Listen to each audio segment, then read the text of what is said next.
నుంచి మధ్యలో పైకి చూస్తే మనుష్యగణము, దేవతాగణము, భూతగణము అన్ని గణములు చూసేసాడు. పైగా ఆయనకి భూతములంటే ప్రాణులని గుర్తు. గజ, ఆయన గజముఖం. గజ తిరగండి, జగత్. జగత్ అంటే సమస్త ప్రాణులు. జాయితే గచ్చతే ఇచ్చి జగత్. పుట్టి చచ్చిపోయే ప్రాణులన్నిటితో కూడుకున్నదేదో అదే జగము. ఇప్పుడు ఈ జగమే తిరగేస్తే గజ, ఆయన ఎందే ఉన్నది. ఇప్పుడు సమస్త భూతములు ఆయన ఎందే కనబడుతున్నాయి. ఆయన చూస్తే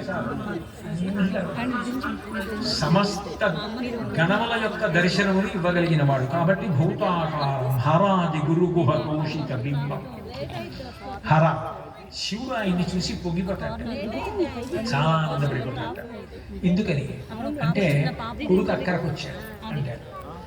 కొడుకు అక్కడికి రావడం అంటే నాన్నగారి గురించి ఆలోచించి నాన్నగారికి మనం ఆసరా కావాలి, నాన్నగారికి ఆసరా కావాలి అని చెప్పి తోడుగా పక్కన ఉండి నాన్నగారు అమ్మయ్య వాడు ఉన్నాడు నాకేంటి అని సంతోషం పొందగలిగాడు అనుకోండి. తండ్రి సంతోషములకు కారణం అయ్యాడు. అందుకని హేరంబ గణపతి అంటారు.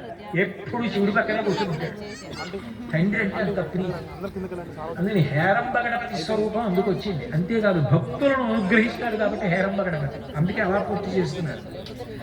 ఆయన అంత గొప్పవారు. విశేషించి మూలాధార క్షేత్రాస్థితం మధ్యలో ఉన్నదాన్ని ఇప్పుడు నేను చివరికి తీసుకొస్తున్నాను.